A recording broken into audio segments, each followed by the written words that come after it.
के अंदर अगर आपको याद हो तो आपको अगर वहाँ पे याद हो, वहाँ पे उसका एक फीचर आया था कि ये क्या करता है, ये जो है श्रमिकों की कार्य कुशलता को बढ़ाता है। ये क्या करता है, ये जो है श्रमिकों की कार्य कुशलता को बढ़ाता है। वहाँ पे हमने किसकी विशेषता पढ़ी थी अगर आपको याद है तो कैसे बढ़ेगी कार्य कुशलता? हमने बोला जिस संगठन के अंदर वैज्ञानिक प्रबंध को अपनाया जाएगा वहाँ पे श्रमिकों की कार्य कुशलता को बढ़ाने के कई तरीके के प्रयास किए जाते हैं। कैसे, मतलब श्रमिक कैसे जो है कम से कम समय में अच्छे से अच्छा काम कर पाएगा। तो बेटा बहुत ही ज़्यादा ध्यान से सुनेंगे, ये बहुत ही इंपॉर्टेंट चीज़ है, बहुत बारी आई हुई है एग्ज़ाम के अंदर। ठीक है, इसके अंदर क्या है, मैं 4 तरीके के अध्ययन आपको बताऊंगा। सबसे पहला जो अध्ययन है इसको हम कहते हैं कार्यविधि अध्ययन। कार्यविधि अध्ययन के अंदर क्या होता है, कार्यविधि अध्ययन के अंदर क्या होता है, जब हमें कोई भी काम करना होता है तो किसी भी काम को करने के कई सारे मेथड होते हैं। मान लीजिए ए मेथड है, ठीक है, बी मेथड है, या आपके पास मान लीजिए सी मेथड है। तो किसी भी काम को करने के आपके पास हमेशा एक से ज़्यादा विकल्प जो हैं मौजूद होते हैं।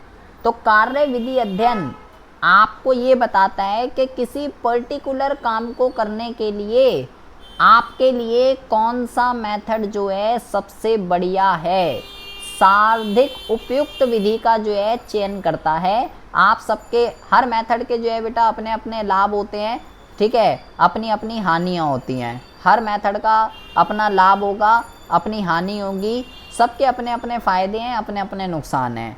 आप सबको प्रॉपर एनालाइज करोगे और एनालाइज करने के बाद आपको एक विधि, एक मेथड अवश्य मिलेगा कि इस काम को करने का भाई ये मेथड जो है ना सबसे बेस्ट है, ये बेस्ट नहीं है। तो ये है कार्यविधि अध्ययन। चौथा जरा समझिए, चौथा बेटा बहुत इंपॉर्टेंट है, इसको हम कहते हैं गति अध्ययन। गति अध्ययन, अब जो मैं 3 अध्ययन बताऊंगा आपको वो श्रमिकों की कार्य कुशलता को बढ़ाने के लिए है। गति अध्ययन का मतलब क्या होता है? गति अध्ययन का मतलब ये होता है कि भाई काम के दौरान काम जिस गति से होना चाहिए, जिस स्पीड से होना चाहिए, जैसे हमने बोला अभी हमने स्पीड बॉस के बारे में हम पढ़ रहे थे, गति नायक, वो क्या देखेगा बेटा, वो ये देखेगा कि काम जिस गति से होना चाहिए उस गति से हो रहा है या नहीं हो रहा, वो ये देखेगा।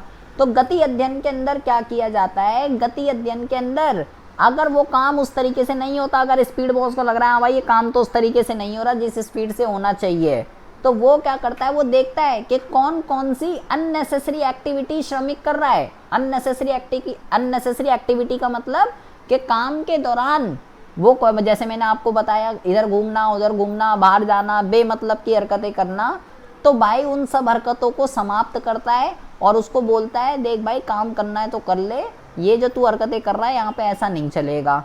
ठीक है, आपको बेटा ये ध्यान रखना है, आपको ये ध्यान रखना है कि गति अध्ययन के लिए ऐसा करने के लिए स्पीड बॉस किसका सहारा लेता है, सीसीटीवी का सहारा लेता है, सीसीटीवी का। भाई हमें पता कैसे चलेगा कि श्रमिक क्या कर रहा है काम के दौरान, कर भी रहा है काम नहीं कर रहा, तो वो सीसीटीवी का यूज़ करता है। सीसीटीवी का यूज़ करके वो श्रमिकों की एक्टिविटी को ऑब्जर्व करता है, देखता है और देखता है कौन श्रमिक सही से काम कर रहा है, कौन श्रमिक सही से काम नहीं कर रहा है।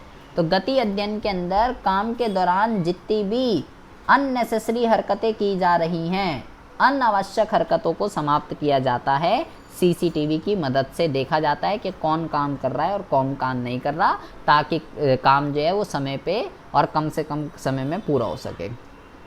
अब है भाई समय अध्ययन। समय अध्ययन के अंदर जो है क्या देखा जाएगा भाई, समय अध्ययन के अंदर जैसे अभी हम वहाँ पे पढ़ रहे थे, समय और लागत लिपिक, वो क्या करेगा, कोई काम कब शुरू किया जाएगा और कब काम ख़त्म किया जाएगा, वो समय लिपिक जो है आपको बताएगा और कितनी कॉस्टिंग पे किया जाएगा। तो समय अध्ययन जो है, समय अध्ययन क्या करता है बेटा, समय अध्ययन जो है ये टाइम स्टडी, इस चीज़ की स्टडी करता है कि किसी भी काम को करने का ऑन एन एवरेज टाइम कितना होना चाहिए, मतलब कोई भी जो काम है वो भाई मैक्सिमम से मैक्सिमम जो है कितने घंटे में जो है वो पूरा हो जाना चाहिए।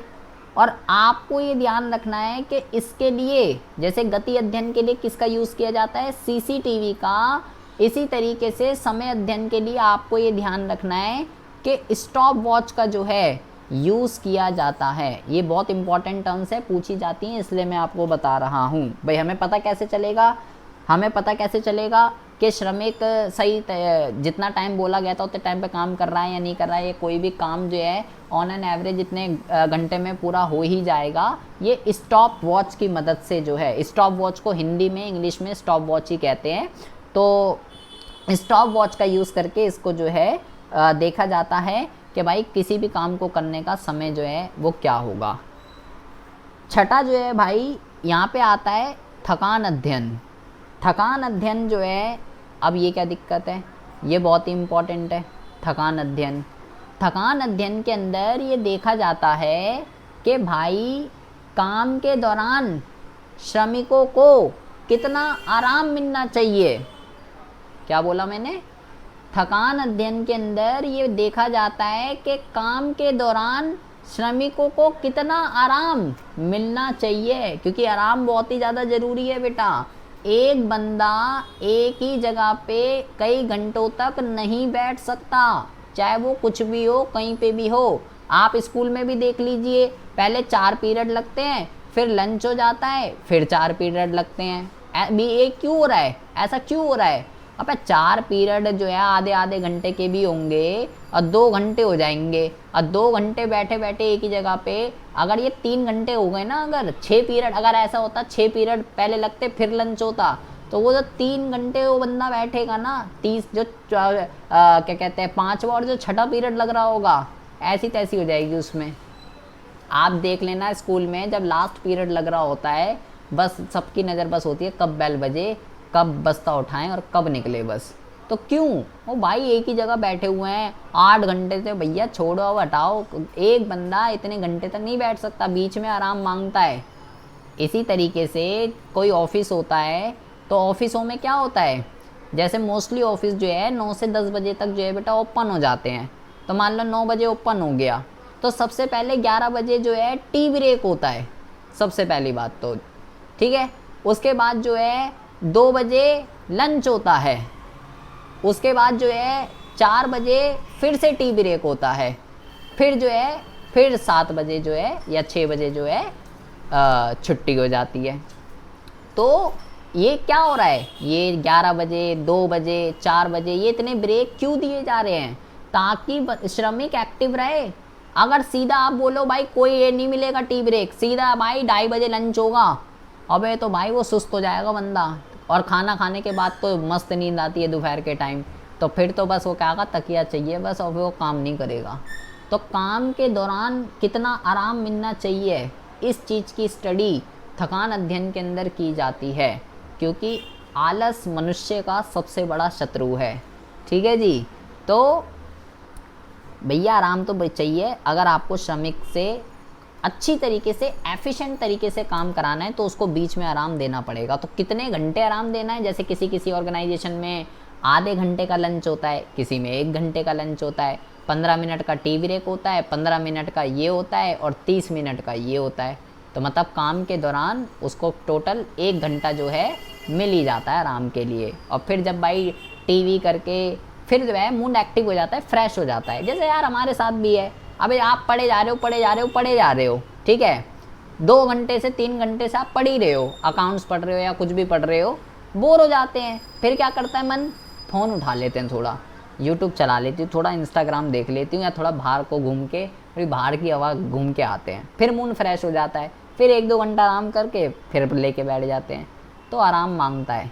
ठीक है जी। ये तीनों थकान अध्ययन, समय अध्ययन और ये जो है गति अध्ययन, ये तीनों अध्ययन जो है श्रमिकों की कार्य कुशलता को बढ़ाने के लिए किए जाते हैं। और कार्य विधि अध्ययन क्या है, किसी भी काम को करने का हमारे पास हमेशा 1 से ज़्यादा मेथड होंगे, तो कौन सा मेथड हमारे लिए सबसे बेस्ट है, ये जो है कार्य विधि अध्ययन के अंदर हम देखते हैं। ठीक है जी। इसके अंदर जो है अभी हमने 4, 5 कितनी पढ़ ली हमने, 6 हमने पढ़ ली।